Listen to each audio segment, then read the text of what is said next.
Happy holidays and welcome to the December rendition of the Tonsk report.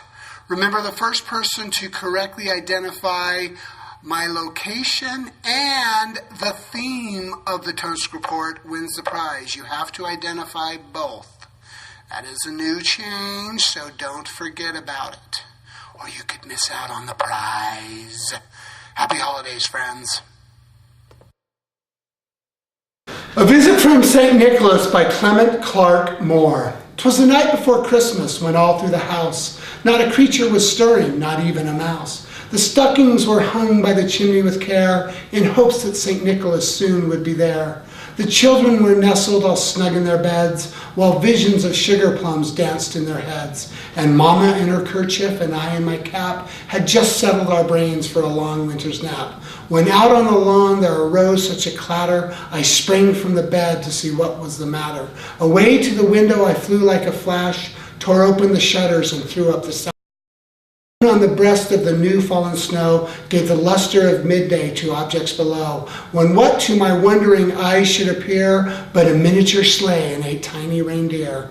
When a little old driver so lively and quick, I knew in a moment it must be St. Nick. More rapid than eagles, his coursers they came, and he whistled and shouted and called them by name. Now Dasher, now Dancer, now Prancer and Vixen, on Comet, on Cupid, on Donder and Blitzen, to the top of the porch, to the top of the wall, now dash away, dash away, dash away all. As dry leaves that before the wild hurricane fly, when they meet with an obstacle, mount to the sky. So up to the housetop the coursers they flew, with the sleigh full of toys and St. Nicholas too. And then in a twinkling I heard on the roof the prancing and pawing of each little hoof. As I drew in my head and was turning around, down the chimney St. Nicholas came with a bound. He was dressed all in fur from his head to his foot, and his clothes were all tarnished with ashes and soot. A bundle of toys he had flung on his back, and he looked like a peddler just opening his pack. His eyes, how they twinkled, his dimples, how merry. His cheeks were like roses, his nose like a cherry. His droll little mouth was drawn up like a bow, and the beard of his chin was as white as the snow.